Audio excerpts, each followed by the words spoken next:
Welcome back to the Harchava podcast. I was supposed to give you a recording of our class this week, but scheduling for our class this week has been a little crazy.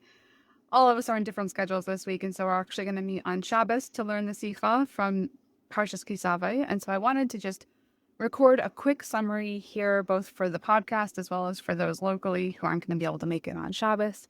So let's go ahead and dive into Parsha Ki Savo. This week's Parsha Ki Savo is all about Bikkurim, which is the mitzvah of bringing the first fruits. And on the surface, this is talking about farmers taking the first ripe figs or pomegranates to Yerushalayim and offering them in the Beis HaMikdash. But in this Parsha, we also have a deeper invitation about how we live our lives. So Bikkurim is really talking about the very first spark of something, the first spark of energy that we touch, the first thought that we have, the first word, the first action, the first sale in our business, and what we do with that first little bit of energy in whatever area of our lives. Do we hoard that? Do we let it fizzle out? Do we just kind of gloss over it and take it for granted? Or do we consciously offer that little spark of energy back to source, back to Hashem, and aligning it with what we're here to do? So that's the concept of Bikkurim, and it's also, in my opinion, the Torah's manifestation blueprint. And so there's a lot of conversation nowadays in the New Age world, and I think that conversation has spread to other areas as well around this concept of manifestation. And there's also a misconception that Torah is like big no, hard no on manifestation, and that's not exactly true. Does manifestation work according to Torah in the exact same way that it works according to other people out there in the world? Maybe not. But there is this concept of manifestation in Torah, and I think you see a great example of that in Bikkurim, especially the way that the Lubavitcher Rebbe talks about what's going on here. So the Parsha starts with, it shall be when you come into the land which Hashem gives you for an inheritance, and you're going to possess it, and you're going to dwell there, that you're going to take the first of all of your fruits of the ground, and you're going to put it in a basket and go to the place which Hashem is going to show you, and you're going to just take your first fruits there, basically. Now, if you notice what is not in that commandment, it doesn't say, wait until you've harvested everything and everything is stable and you're sure that you have enough and then give to Hashem. That's not what it says. It says, take from the first. So that's a big difference, because the human inclination here is going to be to wait.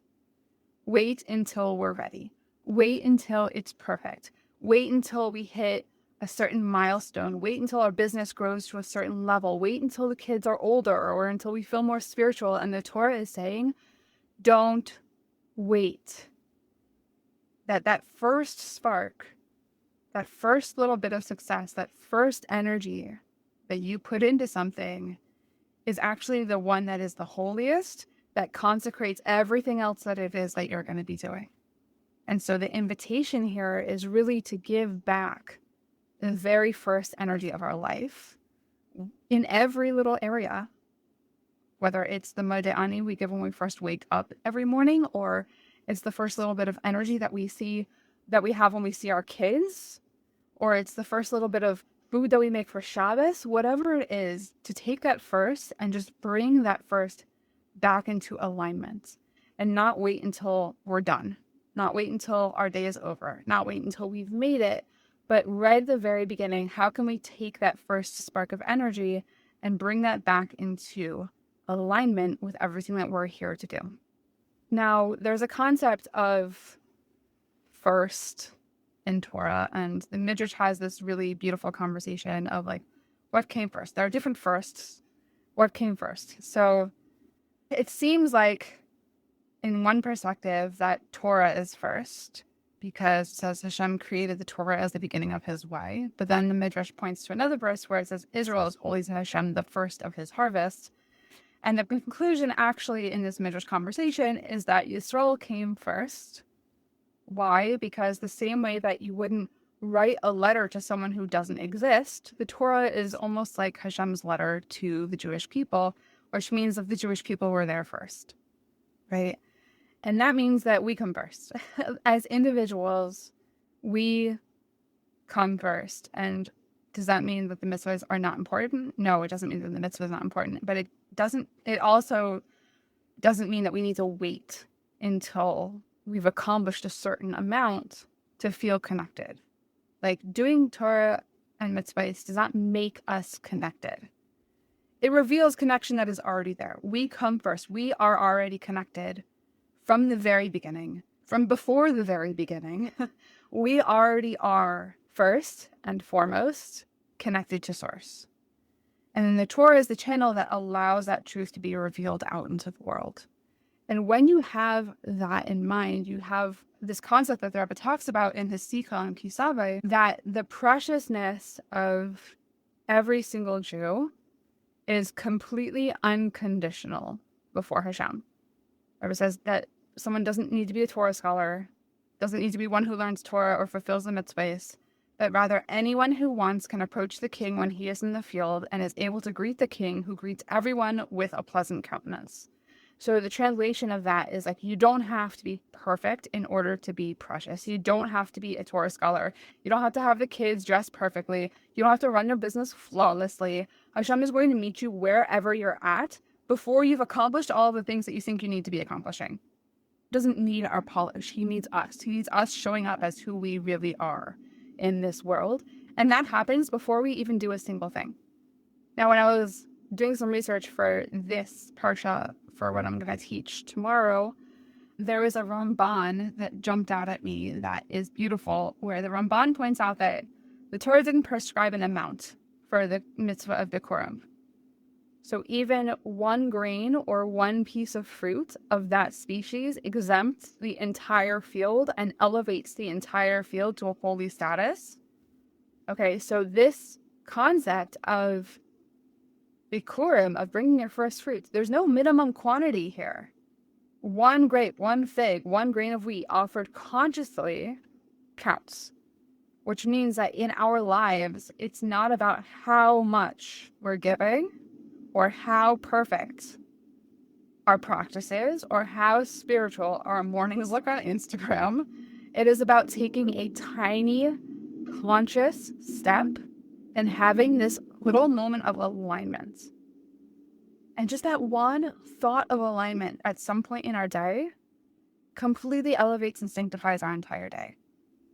Having one thought or moment when we're running our business about like, wow, this is a vehicle for the work I'm here to do in the world for Hashem, elevates our entire business to the level of Kedusha.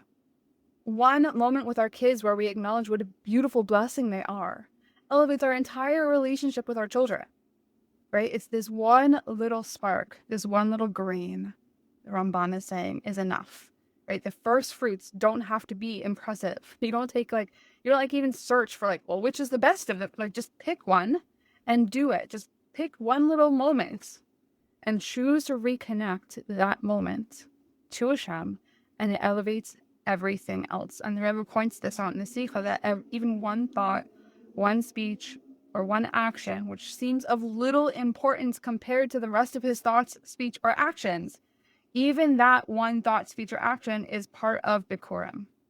That even the smallest of things, when done with complete attention and carefulness, counts as Bikkurim. And this one is big because it means that the small stuff isn't small, right? So we have these moments in our day where we can like create this nervous system micro shift and come back into our bodies and take a deep breath before we react. Or we take the 2 seconds to say Modeh Ani in the morning before we run.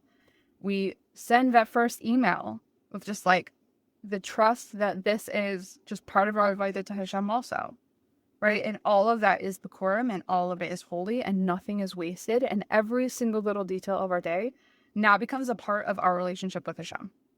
Now, to take this one level deeper, when we're able to take those moments to realign whatever it is we're doing with just one thought or one little bit of speech or one little bit of action, dedicating that one little moment, that one little spark of energy back to Source, back to Hashem, then we get into this concept of manifestation. The Rebbe says that since a Jew is one with the Holy One, blessed be he has no private will, but rather in the words of the Mishnah in Parsha Ki Savo, make your will like his will in order that he will make his will like your will. The Rebbe says that means that the will of the Holy One, blessed be he, is the will of a Yid, and the will of a Yid is the will of the Holy One, blessed be he, and thus it is in the power of every Jew to influence the Holy One, to nullify the godliness, and to bring the Geulah immediately. So if we recap that slowly, make your will like his will so that he will make his will like your will. That is manifestation Torah style. This is not talking about erasing the things that you desire. It's not talking about pushing or hustling or trying to bend the universe through sheer force. This is about alignment here. And so when we are able to soften ourselves and our goals and our achievements and our energy into Ratzon and Niti, into the true, genuine, heart-centered desire, our will fuses with Hashem's. And we talked about this in last week's Sikha. Every single thing that's going on planet Earth right now is going on because Hashem created a world in which his godliness is supposed to be revealed. And it is our job to help reveal that godliness in every little thing that we do. Which means that every little thing that we do has the potential to be aligned with Source just by remembering that it's part of revealing godliness in the world. Like literally like going to the coffee shop and sitting and drinking a cup of coffee. Like, yes, you make the bracha, and that's a beautiful mitzvah also, but even just the act of enjoying a coffee. If you are enjoying a coffee with the awareness that you enjoying a coffee is part of creating a Dir B'tach Tainim in this world.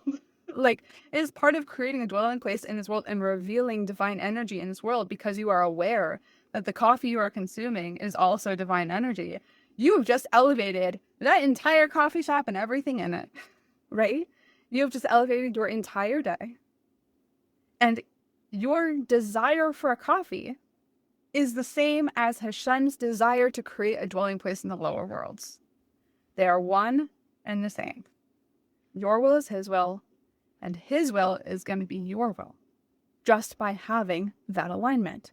You make your will like his will, meaning you make what you want and desire a recognition of the fact that everything that we are here for and everything that we do on this planet is part of revealing godliness in the world. You've made your will like his will, so he will make his will like your will. That means he's going to respond by aligning his will with yours, and all of your desires become way easier. Because now Hashem realizes that the things that you want, the things that you desire, are going to help reveal even more godliness in the world because you've aligned. Well, why would he deprive you of those things? Those are now more opportunities for Der B'tach Tainim, right? This is also the concept of Elul, Ani L'Daidi V'Daidi Li, that I am my beloved and my beloved is mine. My step upward awakens his step downward. My offering of my energy, of my time, of my first email for my business that day, of my first sale for my business, my offering and my offering of my consciousness really is the most important thing. My offering of my awareness that every little single thing that I desire and do in this world is part of my mission for Hashem to reveal godliness in this world. That offering opens up a flow so that all of the things that I desire, Hashem now desires for me to have those things because it's another vehicle to reveal godliness. And this is not me making this up. This is the Rebbe saying it is in the power of every Jew to influence the Holy One, blessed be he. Because when we make our will like his will, that the things that we desire are recognizably revealing godliness in this world simply by saying, like, look, this is also godliness. Like, literally just looking around. This tree is godliness. This coffee is godliness. The car I want is also godliness. It was created by Hashem, right? We're revealing godliness in every single thing that we do. And the second we shift our consciousness to recognize that, we've now made our will like his will, which means he gets to make his will like our will, which means that we now have the opportunity to influence Hashem, to fulfill all of our desires for the good, and that our will and Hashem's will can meet and fuse and truly bend reality. That alignment truly bends reality. So in real life, what does this mean? It means that the first little moment of energy in every little area can be that little light switch that we're flipping on that opens that channel of alignment for all of the things that we want in our lives. The first hug in the morning to our kids can be Bikkurim. The first word when the kids come home from school can be Bikkurim. The first sip of water, the first step on your walk, the first breath you notice before responding, that is all Bikkurim. The first spark of an idea, the first sale, the first time you put yourself out there on the internet to talk about what it is you do, that is all Bikkurim. And it doesn't have to be a big thing. It just has to be the first thing, that one grain, that first little thought, that first little notion, that first little bit of awareness that this is also part of my mission, right? That is the first fruits. And even that one thought, that one shift of consciousness elevates everything. So I want to just encourage you to really feel into the things that you desire out of life and notice how these things that you desire are also part of Hashem's will, because they're going to allow you to reveal godliness in this world even more. And from that place of having that awareness, and that awareness itself is the Bikkurim, that awareness is that first thought of alignment. Having that awareness itself will open the channel, and you can feel confident knowing that Hashem's will is now flowing into you from above, ani l'daidi v'daidi li, that making yourself Hashem's will allow him to make himself yours, and that everything that you desire is coming into your life in a revealed good way. And especially, the revelation of all of the good in this world that we know comes with the era of elevated global consciousness that we're in right now, that Mashiach energy should be revealed, that Geula energy should be revealed, and we should have only good things forever and ever. All of the things that we desire, and even more that we don't even know that we desire yet, should all be coming our way soon. Have a good Shabbos.